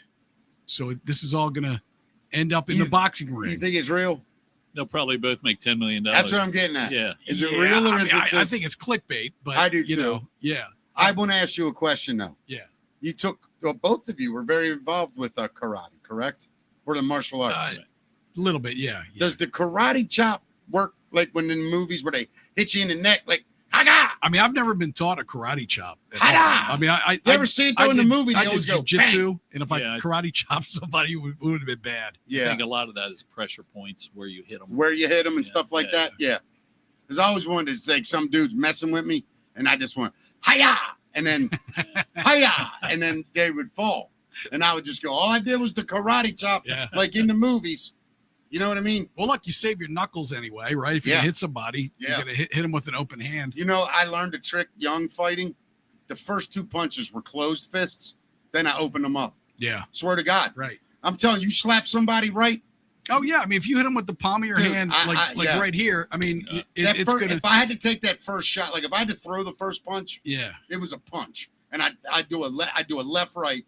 And if it went on after that, I'm open-handed because I ain't breaking nothing. Yeah. You know? Yeah, people watch television and go, that doesn't hurt. Yeah. Bullshit. Yeah. If you've never punched somebody in the face, it hurts. Your hand hurts as much as their face. Yeah, I mean, that's really the reason why people are wearing boxing gloves. Of course. I mean, it's now you got bare knuckle. Yeah, bare knuckle. Yeah. I won't watch it. That's savagery. We have a lot of our, not a lot, but we have some of our fighters from Shogun that have gone on to bare knuckle. No way. It's hard to watch. Yeah, I can't do it. And especially the women. Have you seen the female bare knuckle? No, I can't even watch I can't watch the MMA women either. I was going to say, when we have female, I love it when they announce it, but when they get in there and like they're all bloody. Yeah, I don't know. I don't know. It was great watching Ronda Rousey back in the day. Though. Yeah, but they weren't real bloody fights. Right, she would armbar him in 30 seconds. Owned them, and then when Holly Holm came out and punched her in the face 6 times, then it got real. All of us went, "Holy shit!" Yeah, you know. But yeah, it was cool watching them wrestle in them tight shorts and stuff. Let's be honest, that's what we were watching. No one ever went, "Wow, what a hip toss." Maybe they did. I don't know. I'm just saying how I watched. And the slap fights too. I can't watch those things. Yeah, either. I don't like. I don't get that. Yeah, I don't get the slap fights. Yeah, I don't either. So Ozempic for dogs could hit the market in 3 years, guys. Matt, this is disgusting. You think? We're inventing drugs. It's don't ridiculous. Feed your dog and get it that fat. Yeah. Like that person should lose that animal. People say to me all the time, "Oh, people that own pets love them." Does that person love that pet? Yeah, stop feeding it so much. Look at that pet. That's gross. This is a money grab for sure. America's obesity crisis extends beyond humans. Studies suggest that around 60% of dogs and cats nationwide are overweight. Those extra pounds could lead to serious health issues, sky-high vet bills, and fewer years with your furry friend. Well, in swoops the pharmaceutical companies. They're sniffing out new territory, tapping the same science behind blockbuster weight loss drugs like Ozempic and Wegovy to develop similar treatments for pets. Could be here in the next 3 years. What a racket, huh? I mean, dude, come on. If you feed them one treat, not 35. Right. And don't feed it to them 10 times a day. Yeah. You know, I think that most of the problems people have with pets is people want pets, but they don't. I'm not saying everyone. There's some amazing pet owners, obviously. Yeah. Some people have pets to have them, but they hate doing everything that having a pet requires. And people do it with children too. And it requires a lot. I was telling Matt, we're thinking about moving into a condo. Yeah. And the only reason I won't is if they won't let me take my dog. Because I'm not getting rid of my dog. Well, I get that. Yeah, don't get rid of it. But I mean, I understand that. But to me, when you own a pet, you made a commitment. Because that pet, I mean, either that or open the door and say, get out. That dog will figure itself out. Take it for a walk. No, let it go. Oh, let it go. Let the dog get that fat that we just saw. I was thinking exercise it too. Yeah, right? I mean, Jesus. Yeah. I mean, it's like, what's the difference to do it to him or your Uncle Larry, who lays on the couch in the basement and eats all day? Right. I'm lucky. I got a big yard and a German Shepherd. So that's beautiful. He can run his ass off. Right. Yeah. So people are talking about their phones, guys, and the extremes people would go to just to save their phone. Nobody wants to lose or break their phone, and new research is revealing some of the shocking things people would be willing to do to avoid that. And it finds that 1 in 5 people would risk their safety by climbing down onto subway tracks to get their phone if they dropped it. And 54% would even fish it out of a filthy festival toilet. Ugh. Wow. Nearly a third admit to crying when their phone broke, and 25% claim breaking or losing their phone would be more upsetting than crashing their car or losing their kid in a store. I mean, I got to admit, I would be pretty busted up. Your phone is everything to you these days, but I don't over get your it. kid. Yeah, but if I dropped it in the festival toilet, that phone's yours now. Yeah, but here's my question though. I've lost phones, broke them, had to get a new one immediately. What's so devastating? Do you lose some pictures? Maybe. Yeah. But I just back everything up now. Well, right. I just hook my phone up to the cloud. It does it automatically. Yeah. I don't have to think about it. If I lose, that's just the device. Everything's above me in the clouds. Yeah. I got it. I just need a little you hope you have insurance that'll cover a lot of it, but if you got to buy a new iPhone out of pocket, that's a lot of money. Well, that's the thing. Do most people really need an iPhone? That's like, dude, this phone right here, this little razor flip, right? It's neat, right? It opens up, screen works, bam, close it, whatever, right? Fun little phone, a fourth of the price of the iPhone. Yeah. Everything I do in life, right here. I don't understand it. And I'm not putting people down. I'm just trying to tell people, like, you don't need any of this shit. You don't need any of it. Yeah. That's the thing I'm learning in life. It's not just the iPhone. Everybody wants the new iPhone. The newest thing. Right. Like, and that's been going on since the beginning of time. But barely anything's changed, know? Yeah. From the last one. Right. What would you do, though? Would you climb down into the subway thing to go grab the phone if it fell? I probably wouldn't walk downstairs on my own deck if it fell. Yeah. If I figured it's broke, I'm going to get another one. Well, no, say it's not broken. Say you can see it on the tracks and it's still working. I would do everything I could do to get it without risking my life for it. Or how about if it falls into the porta pot? I'm going back to the concert after I'm done what I'm doing. I was going to say I'll pass on that one. Yeah, that one I'm not reaching in.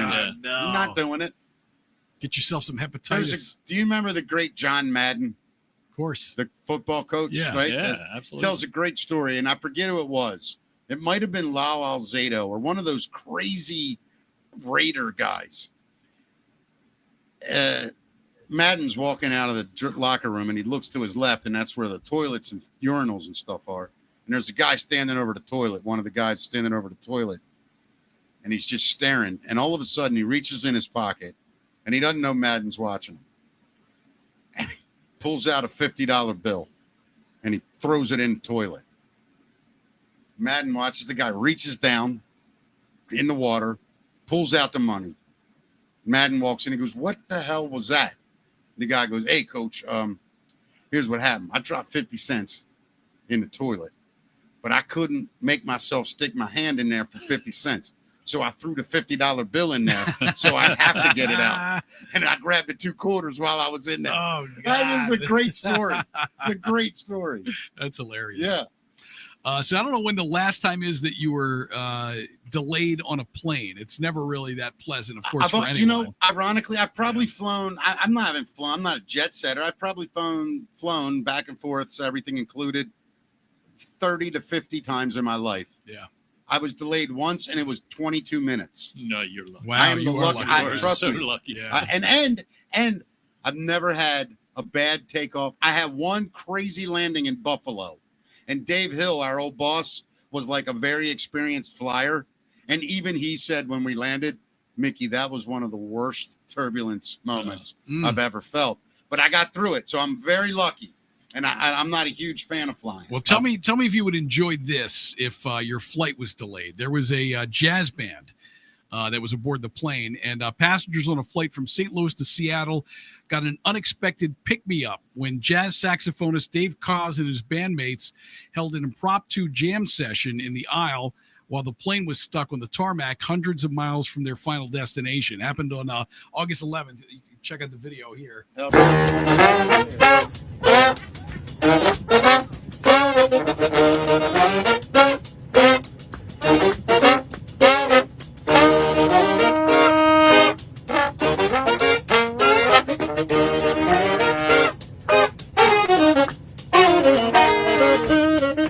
See the guy back there with the blue hair? Yeah. I think he's in a group called Too Many Zoos. Do you know them? No They're like a ska band. No. I'm pretty sure that's him. I don't know, brother. But yay or nay on that? Would that be entertaining or It annoying? depends for you? how long it went on. Yeah. One or two songs I'm in, Yeah, but being stuck in a tube that loud with brass instruments, I think they did one song. Happened August 11th. that would be amazing. They were headed to Seattle for 2 days of shows, and what was supposed to be a direct flight was delayed. And they jumped up, did one song, and people looked like they were grooving. In Oh, the video. hell yeah. They weren't you know, upset. you know there was some dick in the back going, oh my God. Yeah, make them stop. Can you please? I'm sorry, this wasn't on my itinerary. And Karen was upset, I'm sure. Yeah, I have jazz ear syndrome. If my ears hear jazz, it makes me very, very anxious. I need to speak to your manager. Yeah. Yeah. So there is a Dunkin' customer that was forced to put out a fire that the staff ignored. Yeah. But trolls are now saying that she overreacted. This actually happened a couple months ago, but it's going viral again. This video shows an incident where a customer put out a fire at a New York Dunkin' Donuts location, and how the staff responded is sparking a debate online. All right. In the video, the employees are seemingly unconcerned about the small toaster fire. The video set off a debate about whether or not the customer was correct to use the fire extinguisher. Many thought she overreacted, but tell us what you guys think here. So here you see the fire. Yeah. Apparently there's a very not serious fire in Dunkin' right now. That's a little concerning, right? Yeah. Nobody seems to care. What the actually? Nobody there attending to the fire. Yep. Like, one of you guys Do needs the to do employees something. even know what's happening? Yeah, watch. She's going to get a broom right now and do something weird with a broom. Oh, look which at her. I don't Look- even understand. By the way, look at the speed she's working at Yeah. to put out Look a at this. fire. I'm not sure a broom is. Hold You on, guys she have, used like, the a- handle end of Do you have a a fire broom extinguisher? to wave at a fire. And now you can hear her There's asking for the gotta be a fire extinguisher, the here customer, somewhere. and watch what she does. Do you guys have a manager you can call? She's asking for the manager. Can you call the manager? And they're just Do you have a ignoring fire her. extinguisher? Yeah, Or there you go. ignoring Fire her. extinguisher. Here, right she there. gets one Here, now. let me help Watch you. this, Hold though. on. Let's just put this Tell here. me if you think this is overreacting. So you're gonna pull, Yep. Point and shoot. aim. Yep, yep.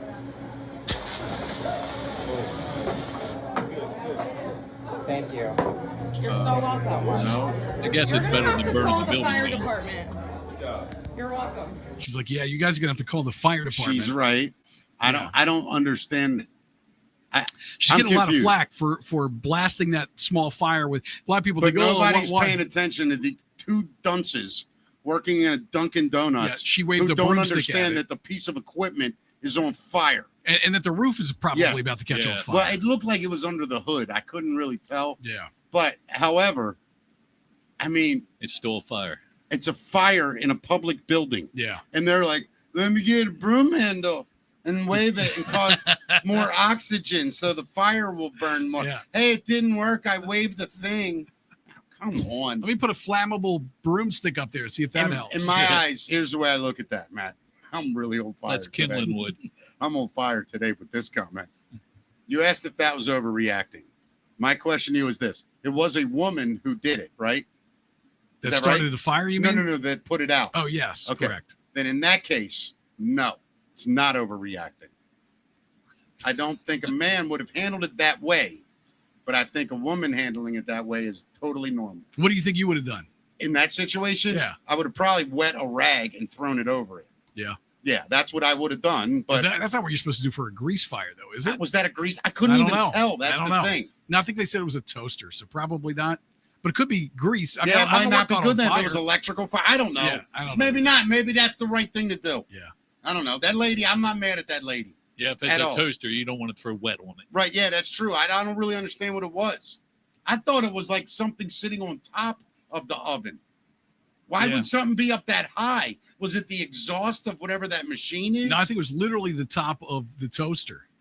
But what's up there? That's my. Go back and look. Let me see. Hold on. Yeah. So, Yeah, there you go. Fire Oh, that's a extinguisher tray. Right there. Here, you Yeah, hold on. Let's unless that's a heat vent, I don't understand that piece of can you equipment. see it there? Yeah, I see it perfectly. Yeah, so it looks like a toaster where you would open the door. So that's like a door they open for the toaster, and So if inside they- the door, it's So there's a flame. inside the oven is on fire. That's what it looks like. Yeah, I would have thrown I could salt be in wrong. there or It's something. still electrical, though. Yeah, it is Yeah. electrical. So you don't want to throw water. Yeah, I on mean, it. you almost have to use the fire extinguisher, right? Yeah. Lady did the right thing. Yep. And I guarantee you, anybody telling, did you ever reacted? You would have ran out of the store and stood in the parking lot and filmed it. So shut up. Lady, good job, lady. Dunkin' Donuts. That's why I say, well done. Yeah, that Dunkin' Donuts can afford a new machine. Somebody had to do something. Yeah. Right? Them two Yeah. employees didn't. Yeah. How for many sure. likes did she get? Yeah, exactly. that store should be called Dunson Donuts. What a dunce, both of them. So I don't have any audio for this, but tell me if you think this is cool. Somebody took all of Dr. Johnny Fever's breaks from WKRP in Cincinnati. I love whatever you're going to say next. And they added the full versions of the songs he played and made a 3-hour radio show out of it. Yes. Do you have any of it? No, but you can go download the entire thing. You go to www.awfooey.com. It's AWPHOOEY.com. And there's a 3-hour radio Does show. it list any of the songs? Do you have any of the Yeah, songs? you can list the songs. I could go there and look at it real quick if you want me to. No. I didn't know if Yeah. it listed any of the songs in the It's news. it's literally all the songs from the show. So he Yeah. literally picked the entire playlist. That's incredible. Yeah. But That's it's awesome. great. That It's was all a great clips from the show. show. That Yeah. was that was a groundbreaking show, by the way. Yeah. I love that show. Yeah. When Me too. turkeys fly. Remember that? When Yeah. turkeys fly. Classic. Yes. It's unbelievable. So millions of monarch butterflies are migrating across North America right now. The butterflies are leaving their summer breeding grounds for a 3,000-mile trek to parts of California. You want to see that? Yeah, I do. Kind of looks like this. According to the U.S. Fish and Wildlife Service, the migration typically runs from mid-August through mid-November as monarch butterflies cannot survive prolonged cold conditions. Sometimes the swarms of traveling butterflies are large enough to be seen on weather radar. However, the number of sightings has significantly declined in recent decades. That's probably not a good thing. Yeah, If those numbers are declining. I will tell you a little. Well, I have 2 butterfly stories. yeah. Do you want to hear them? Sure, yeah. All right. First one is this. The day my grandfather passed away, my mother's father, it was I believe we buried him. And a white butterfly, right after the service at the graveyard, when you all start walking away, my mom, this was her father, was standing there, and a white butterfly came down and landed on the coffin. And from that point, for the rest of my mother's life, Yeah. anytime she saw a white butterfly, it made her think of her father. This is Right. wild Yeah. because this is the way it is for my sister and my parents. So listen to Yeah, this. yeah. Listen to this story. Then when my mother died, we buried her. It was I think it was February, and there was snow everywhere at the graveyard. So we had to use the mausoleum. But as we were taking the coffin, and this is in freaking January or Yeah. February. We're taking the coffin out of the hearse, and we're walking up, and a white butterfly In the middle of the winter. in the middle of the winter Wow. landed on the coffin, almost dropped. Like, wow. I still remember it. I don't even know if I said anything to anybody till a while later, but I'll never forget that Yeah, as long as I live. How that happened. there are signs. Yeah, it was weird. Then the other butterfly story, I swear, I was 7 or 8. We were living in apartments in Cockeysville, right? And whatever year you're in the second grade, however old you are in second grade. 6, 7, right? Yeah, or whatever. So I'm in second grade, and there's this dude lived behind us we always played with. We're all outside in the apartments running around, and we both sit down, and he goes, "Hey, you know those butterflies that are like orange and yellow and black?" And I go, "Yeah." He goes, "Those are called monarch butterflies." You know how little kids do when you learn shit? Right. Yeah. And I was like, "Oh, cool." All my life, at that second, a monarch butterfly landed on his knee. And he smashed and killed it. Oh my God. Because he panicked. That came out of left field. I was not expecting because that. he panicked. Yeah. He was like, "Ah!" Oh my and God. smashed it. And then he felt so bad. And him and I spent 2 days trying to capture a monarch butterfly. Wow. I'll never forget that story. Yeah. But yeah, that's the truth. I saw those monarchs, and I was like, I remember seeing it just smash it. on Oh his my knee. God. Yeah. They're beautiful butterflies. Oh man. my They God. Really are. They're Yeah. when I see them, I stare at them until they fly away. No, we went to the butterfly farm when we went to Aruba. We went to Aruba a few years in a row, and it's like this big enclosed. I mean, it's huge. Yeah. Huge enclosed area. It's all screened in. Yeah, though. yeah. And there must be 10,000 butterflies Yeah, in it's there, all incredible. different sizes and colors, and you get to see them eating fruit, and it's wild. Yeah, they have one of those in Mexico too. It's amazing. Yeah, I think I went to what city were you in? I think it was Playa del Carmen. Yeah, that's where I think I went. And yeah, it's amazing. Man. Were you in there when they were just everywhere? Everywhere. It's right. it's like being in the ocean. Yeah, it freaks some people out. Yeah. Oh, it does. Yeah. I love it. I mean, you can see all the chrysalises, all of them. and the bug. What do they call it? The caterpillars. Yeah. On the leaves and everything. Yeah. It's wild. Yeah, it's like the whole cycle. It's like a butterfly city. Yeah. It's like if Mexico City, a city that has like 10 millions of people in it, just all crammed together. That's what it would be like for butterflies. Yeah. They're in the most populous city in butterfly world. Yeah. At that point. Yeah. It's wild. So guys, there's a guy who went to the doctor to complain about a sore nipple. And I know this story. You Go ahead. do? This is awesome. What? Hey. Yeah. It actually turned out to be a knife in his chest. Yeah. This is his x-ray right here. Man in Tanzania recently walked into the hospital complaining of a sore nipple, which was leaking pus. Doctors, what they found next left everyone stunned. After running some tests, they discovered the man had been living with a large knife blade lodged in his chest. Then the man recalled all of a sudden that violent fight that violent fight I was in 8 years ago. 8 years. Yeah. That lived in that dude. Yeah. He suffered multiple cuts to his chest. He was treated by doctors then and stitched up and went on with his life. He never suspected anything was still inside him. He had no chest pain or breathing problems, but that recently changed when he started feeling pain around his nipple. And then when doctors took an x-ray, they saw the blade clearly. It had entered through his back and somehow missed all the major organs. And the infection was caused by dead tissue that had built up around the foreign object. So the surgeons went in and removed the knife. They cleaned out the infected area, spent a day in intensive care. And amazingly, he's doing well now. Yeah. And the crazy part of that story is the guy that stabbed him got off because they had no murder weapon. Right. Yeah. No kidding, man. Yeah, they had no weapon to prosecute the guy.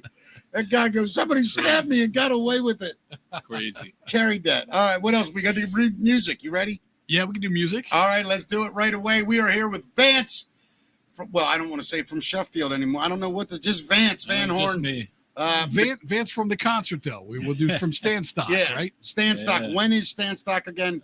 September 6 and 7. Yes. Stanstock.org. It's linked in the description as well. Where is it this year? It's at Falston Barrel House. Yes. And 45 bands. 2 days. 2 days. Never Never's playing. Atomic Light Orchestra. Yeah. Everybody that's everybody. You can go online and see the lineup of all the bands. Yeah. And the coolest part of all that is all these bands play for free. Oh, yeah. It's incredible. It's wonderful. Yeah, it's amazing. And all that money's raised. Yep. Beautiful. Let's hit it, Matt.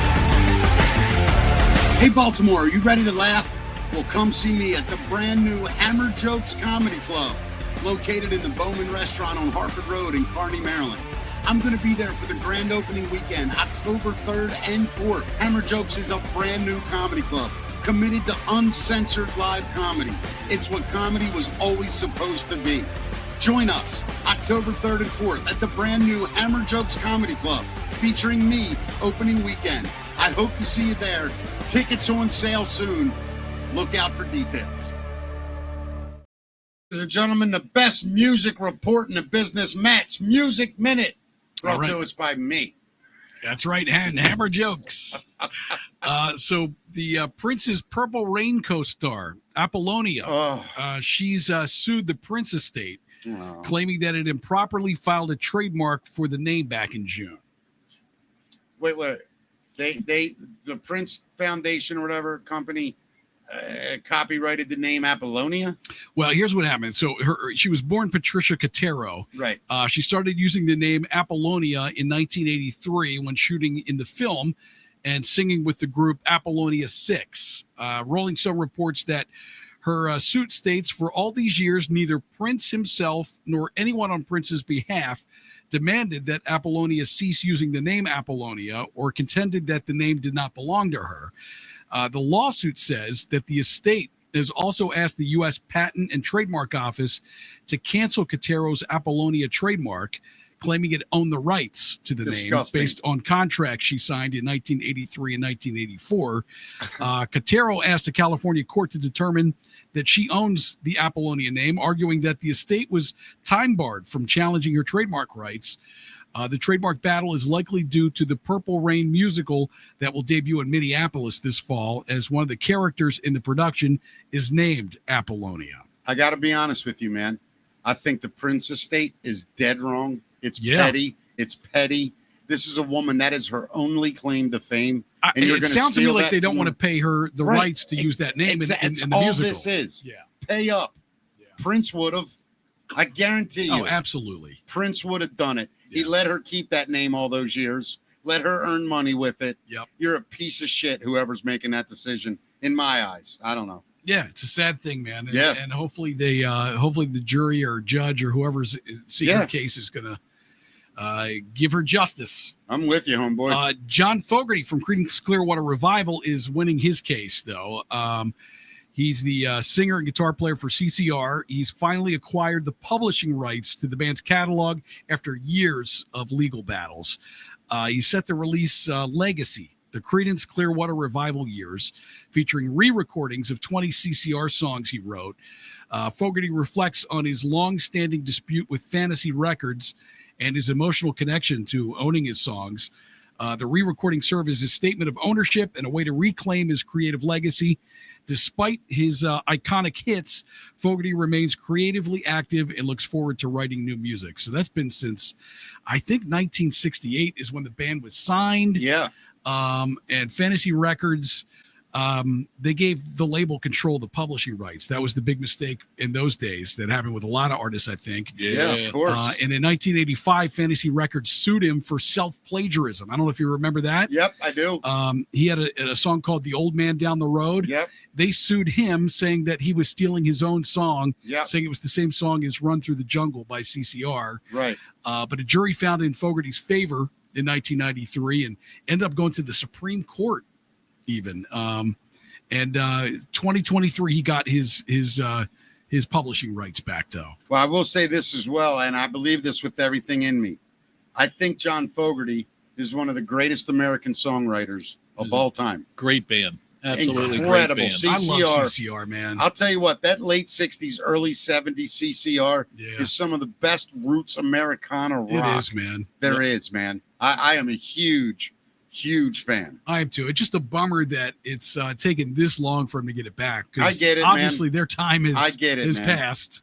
Fortunate Son to me. Yeah. It might be in my top 10 greatest rock and roll songs. Love that, man. I wonder Proud how much. Mary, come on.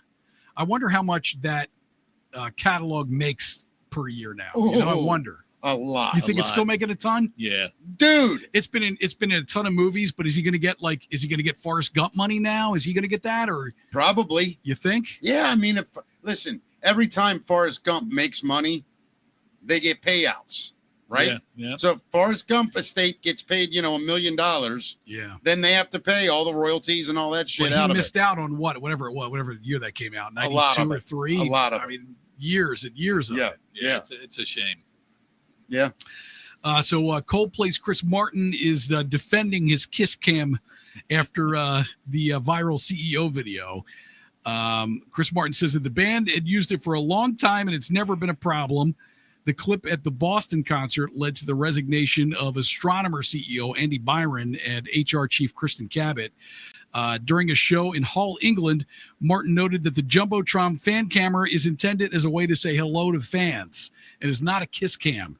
I have no remorse, care, or concern with the two people that got caught. That was hysterical. Did you see that? Oh, my God. It was amazing. I thought he was going to jump over the seats. That guy's stomach, you saw the inside of it through his eyes. Oh, yeah. It was and her, too.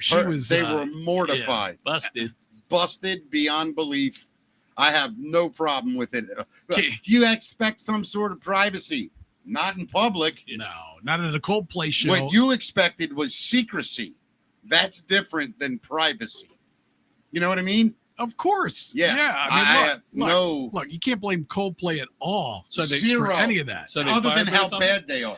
Well, I believe he resigned right away, and then Kristen Cabot, the HR person, the following week. It was like a week or two later that she ended up resigning after how can you be the HR person and have be that banging happen the with boss CEO? who's married to another woman in the same Right. no. Yeah. I will say this though, you go Coldplay, there's nothing wrong with them, right? With what happened. Of course. Except for all the songs they played. Other than that, they did nothing That was wrong. all the jokes. They were all like, that night, that man's wife found out that he's a Coldplay fan. Yeah, exactly. They do write some great songs, though. He's a good songwriter. Oh, man. yeah, very talented. Oh, there's a beautiful thing I want to tell people about. Vance, I think you dig it. Dick Van Dyke, by the way, one of the greatest American entertainers of our lifetimes. And I know he's forgotten soul, but I'll never forget him. An amazing man. Chris Martin is married to, I think, either his daughter or granddaughter. Oh, is that right? Yes. And they spend time together. And there's a beautiful thing where Chris Martin wrote a song. I think it's On the Spot about what Dick Van Dyke means. It's one of the most beautiful things I've ever seen. I encourage anyone, even if you're not a Coldplay fan, just try to be a human being fan. Yeah. And why it's unbelievably beautiful. Right. You should watch it. I think you'd love it. So, Sir Rod Stewart is facing some backlash here, Mick. He's been accused of hosting an excessive boys' night. Rod Stewart faced backlash after posting a picture of his lavish dining room where he hosted a boys' night with friends. I'll show you the picture. Yeah, go ahead. The opulent setting features a marble floor, chandelier, and fine crockery, prompting mixed reactions from followers. While some criticized the display of wealth, others defended Stewart's hard work and charitable contributions. The guy came from nothing. Yeah, the rock star's extravagant lifestyle and estimated net worth of £219 million sparked a debate on social media. Here's the debate. Jealousy is hilarious. Yeah, for sure. I look at that, right? And I think, first of all, I love Rod Stewart. Then I look around that room and I go, he's earned everything that's in that room. I mean, what did you think his dining room was going to look like? Yeah. Right? I mean, what's he supposed to have, a townhouse? Yeah. Should he come up to Nottingham? Some like IKEA furniture in there or something? Yeah. Vance, you've met some incredibly wealthy people. Well, I'll tell you Rod Stewart's story. We were doing Rod Stewart at the Apollo in New York, and there was 2 video trucks in our audio truck, and all the trucks are connected with intercom. Yeah. And all of a sudden, one of the guys in the truck goes, "Guys, you need to go outside." We're like, "Why? What's going on?" We didn't know if somebody was in a fight or whatever. Right. And he goes, "No, you need to go outside now." And we go outside, and Rod Stewart had a girl with him that her legs had to be 6 feet long. Wow. And I mean, it was so funny though. All the trucks emptied out. Just to stare at the girl he was with. Just to stare at the girl. Rod Stewart looked at everybody and just started laughing and walked in the Apollo. I'm not kidding you. If I even saw Rod Stewart's penis's shadow, I might genuflect. That guy has been with some of the most unbelievably beautiful women that have ever existed. What do you think about his taste, though? It kind of looks like my grandmother's great-grandmother's I think it's different. Dining room, doesn't it? I see a bunch of stuff. It's English. It is English, but it's also John Bon Jovi's the same way. If you look at his I was house, it getting looks ready- like this. I was getting ready to say it's also very Italian in a way in its design. It's opulence, like you said. It looks like great grandpa though. I mean, it's so formal in a way. I mean, that's a formal dining room. That's what a formal dining room is supposed to look like. But it's not what my formal dining room would look like. Because Would you it be don't have that wealth. No, but if I did, it No, wouldn't would look like that. what you like. Right. Yeah. That's what he likes. True. I bet it was a hell of a party. Yeah, I bet it was awesome. I'm sure it was. Yeah. Yeah. I mean, good for you, Rod. Screw those people. Yeah. Bless him, You man. probably already did half of them. Yeah. So have fun, buddy. Yeah. Yeah, man. That's right. That's Rod Stewart. It is Rod, Sir Rod. I to mean, you. not only one of the greatest rock singers of all time, Yeah, he's a knight. but he's a top 3 coxman that ever lived. I mean, that guy's been with more women that were 10s than any human I know. He's one of our gold records at Sheffield. Is he really? You have a Yeah. Rod Stewart gold record. Wow, that's when awesome. when we did him at the Apollo. Wow. That's awesome, kidding. though. Yeah, Rod Stewart. What a rock star. To me, there's like 5 guys I can name that I just go rock star. Like their whole life. Keith Richards, rock star. Rod Stewart, rock star. Robert Plant lost me. He used to be, but he kind of. Oh, come on. Nah, you I'm gotta not put buying- Robert nah, Plant I'm there. not Get anymore. out of here. Nah, he became like very. Come on. Nah, he became like a taller, older elf with that high ass voice and shit. What'd you And expect? I- man? He's I- singing about the. Yeah, I get it, but all the goblins and shit, and that's fine. I loved it all. But now he's at an age where he's like, Led Zeppelin was, it was great for its time. But I feel like I want to go on and do other things and be remembered. Oh, for that things. guy invented being a rock star, dude. Come on. Yeah, but now he makes us feel like shit for wanting it more. That's what I hate about Robert Plant. But I've done does that. Does I've it have to done be that. current? No, but when he's asked about it, he makes us feel like shit. I've been there, done that. Yeah, but guess what? You've done a lot of other shit, but that's kind of the stuff we like that you did the most. They're coming back, aren't they? In Led Zeppelin There's a have another- rumor. There's a Yeah. big rumor for like either one tour or one show, but very limited size. It's back on the map with Jason on drums. Yeah. Well, But Jason's doing his project right now, Yeah. and he's doing his tribute to Physical Graffiti, which is celebrating 50 years. Trust me, if Robert Plant, Jimmy Page, and John Paul Jones go, okay, we're going to do it in March. I don't care what's on the books for Jason. It's getting moved. Oh, of course. You don't Yeah. turn down Led Zeppelin. Yeah. Right. Anyway, that's my problem. But like, there's so many guys that are they're just rock star, even in different genres, man. Like to me, like if I'm honest, man, if I'm really honest, Johnny Cash was a rock star. Like that whole vibe, Johnny Rotten. He was a punk. He was punk. I would But call that's him. where that comes Yeah, from. Yeah. Elvis was a rock star. Yeah. Everything about him. The Beatles were rock stars. Just their life, they lived a rock star life. They invented rock stars. We should probably No way. say. Elvis. Not even close. Well, you're right. Well, No, listen. well, yeah. It's not close. Not close. What do you mean it's Nothing not happened close? Of course, it's close. No, as far as inventing the rock star, it was Frank Sinatra. Keep this in mind. Was the biggest entertainer in the world until Elvis showed up as a rock star. Yeah, you're right. You're Yeah. right. I can't. You can't discount Elvis. No but, way. You can't discount the Beatles either, though. No, man. no, I mean, absolutely yeah. not. I'm just saying you use the word inventing. Right.